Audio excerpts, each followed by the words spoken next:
दोस्तों, इस वक्त एक बड़ी खबर आपको यह देने जा रहे हैं कि जम्मू कश्मीर के उधमपुर में एक बहुत बड़ा हादसा पेश आया है। और ये इतना बड़ा हादसा है, शुरू में ऐसा लगा नहीं था। 20 से ज्यादा लोगों की मौत हो गई है। जी हां, 20 से ज्यादा लोगों की मौत हो गई है जम्मू कश्मीर के उधमपुर में जो हादसा पेश आया है। यह हादसा कैसे पेश आया और किन हालात में यह तमाम घटना घटी, आपको बताते हैं। दरअसल खबर यह है कि उधमपुर जिले में जम्मू कश्मीर मार्ग पर एक यात्री बस जो खाई में गिर गई और यह बस इस बुरी तरह से खाई में गिरी कि बस के परखच्चे उड़ गए। जो रिपोर्ट आ रही है उसके मुताबिक हादसे में 20 लोग, कम से कम 20 लोगों के मारे जाने की खबर अभी है। हो सकता है कि आने वाले समय में इसमें कुछ आंकड़े जो है मौत की ओर बढ़ जाए। हम ऐसी कामना नहीं कर रहे हैं, लेकिन जो हकीकत है वो बता रहे हैं कि इतनी इतनी ये विभत्स घटना हुई है और काफी गंभीर रूप से कई लोग घायल हैं। जबकि जो और अब आप समझ लें कि ये घटना इस तरह की है कि इस पर प्रधानमंत्री ने भी अपने दुख का इजहार किया है और साथ ही ये बताया है कि जो इसमें जो लोग मारे गए हैं, जिनके जाने चले गए, उनके घर वालों को 2 लाख रुपए और घायलों को 50 रुपए की माली मदद यानी आर्थिक सहायता भी देने की घोषणा की गई है। जम्मू कश्मीर के उधमपुर जिले में ये सोमवार को घटना घटी है, जिसमें एक यात्री बस यानी जो पैसेंजर बस होती है वो पहाड़ी से नीचे गिर गई। इस हादसे में 20 यात्रियों की मौत हो गई है और अभी यह आंकड़ा बढ़ भी सकता है। जो वहां पर मौजूद अफसरान थे उन्होंने बताया है कि यह घटना सुबह करीब 10 बजे रामनगर इलाके के करगोट गांव के पास हुई है। यह घटना घटी है और बस एक दूर दराज के गांव से उधमपुर जा रही थी। बस उधमपुर जा रही थी दूर दराज के गांव से।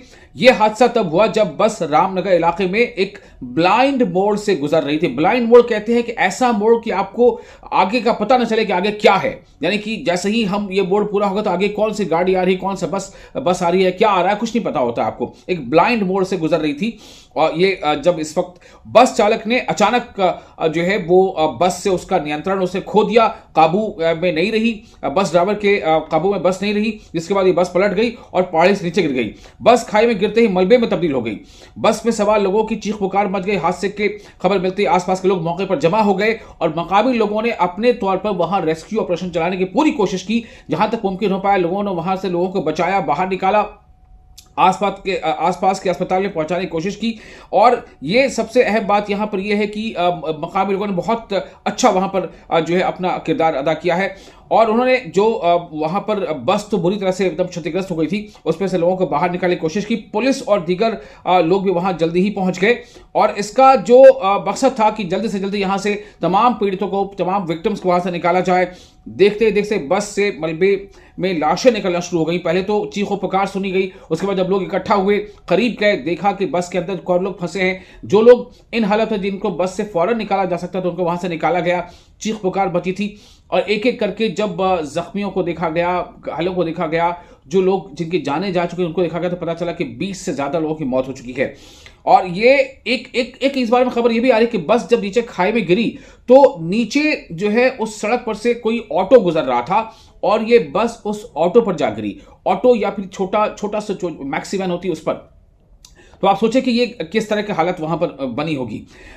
मामला यहां तक भी पहुंचा है कि केंद्रीय जो मंत्री हैं डॉक्टर जितेंद्र सिंह, उन्होंने दुर्घटना के बारे में बताया। उन्होंने बताते इसके बारे में ट्वीट किया और साथ ही जो डीसी हैं उधमपुर के मिंगा शेरपा, उनसे बातचीत की। उन्होंने बताया कि गंभीर रूप से घायल पीड़ितों को एयरलिफ्ट करने का भी इंतजाम किया जा रहा है। मंत्री ने एक्स पोस्ट में इस दुखद सड़क घटना पर अपनी चिंता व्यक्त की है और साथ ही बताया कि यह बड़ा हादसा है। खुद मंत्री डॉक्टर जितेंद्र सिंह ये कह रहे हैं कि बड़ा हादसा है। इससे आप अंदाजा कर लें कि हादसा कितना बड़ा हुआ होगा। और जम्मू कश्मीर के ये जो पूरा टेरेन है, खासतौर से पहाड़ी वाला इलाका, उनमें अक्सर ऐसी घटनाएं हो जाती हैं और ऐसी घटनाओं के पीछे एक बड़ा कारण जो होता है वो ये बताया जाता है कि सड़कों का जो रख रखाव है उसमें कमी रहती है, पहली बात। दूसरा बड़ा कारण ये बताया जाता है, बड़ी वजह ये बताई जाती है कि कई बार बस जो है वो ओवरलोडेड होती है या यात्री जो गाड़ियां हैं वो ओवरलोडेड होती हैं। अगर कैपेसिटी 20 की है तो उससे 20 से ज़्यादा लोग सवार होते हैं, कैपेसिटी 30 की है तो उससे 30 से ज़्यादा लोग सवार होते हैं। तो ओवरलोडेड होने की वजह कर भी कई बार ऐसे हालात बनते हैं कि ऐसे मोड़ पर खासतौर से ड्राइवर जो है वो बस पर से काबू खो देता है। तो ये एक बड़ा हादसा है जिसमें 20 से ज्यादा लोगों की जानें चली गई हैं। बहुत ही अफसोस हो रहा है, पूरे इलाके में जो है चीखों पुकार है, सन्नाटा है, पसरा है, लोग गमगीन हैं। चूंकि एक दूर दराज के गांव से बस आ रही थी उधमपुर। और इस हादसे के बाद से लोग बिल्कुल सकते में हैं कि क्या कहें क्या ना कहें, क्या करें क्या ना करें। एलजी इंतजामिया हो या फिर उमर अब्दुल्ला सरकार हो, सब लोग जो है इस हादसे के बाद से काफी स्तब्ध हैं और सब अपने तौर पर प्रयास कर रहे हैं कि जो भी इनके घर वाले हैं जिन्हें यह सदमा पहुंचा है, उनके दुख दर्द को जहां तक और जितनी जल्दी हो सकता है कम करने की कोशिश की जा सकती है, की जाए। कि ये रामनगर से एक बस जो है JK 14D 2121 जो है वो रामनगर से चलती है और यहाँ रोड मोड़ जो है, यहाँ पर ड्राइवर जो है अपना कंट्रोल जो है वो लूज है, जिसकी वजह से बस जो है नीचे गिरती है और उसी वक्त इसी सड़क पे एक ऑटो जो है वो चढ़ाई चढ़ रहा था, उसके साथ टकराती है। तो ऑटो का भी बड़ी मुश्किल से बचाव होता है और इसी एक्सीडेंट में जो है अभी तक हमारे पास 15 कैजुअल्टी रिपोर्ट हुई है। इंजर्ड को इमीडिएटली शिफ्ट किया गया उधमपुर हॉस्पिटल में, कुछ नियरेस्ट हॉस्पिटल है रामनगर, वहाँ शिफ्ट किए गए। तो मौके पर हमारे SHO, SDPO, SSP, अमृतपाल जी वो सब पहुंचे हैं मौके पर और सभी जिनको शूट किया गया है। आर्मी की जो टीम के पास मोटी आई है, BSF का एक कमांडेंट है यहाँ पर, उन्होंने मेडिकल किट लेके यहाँ पर इंजन को ट्रीटमेंट दिया है।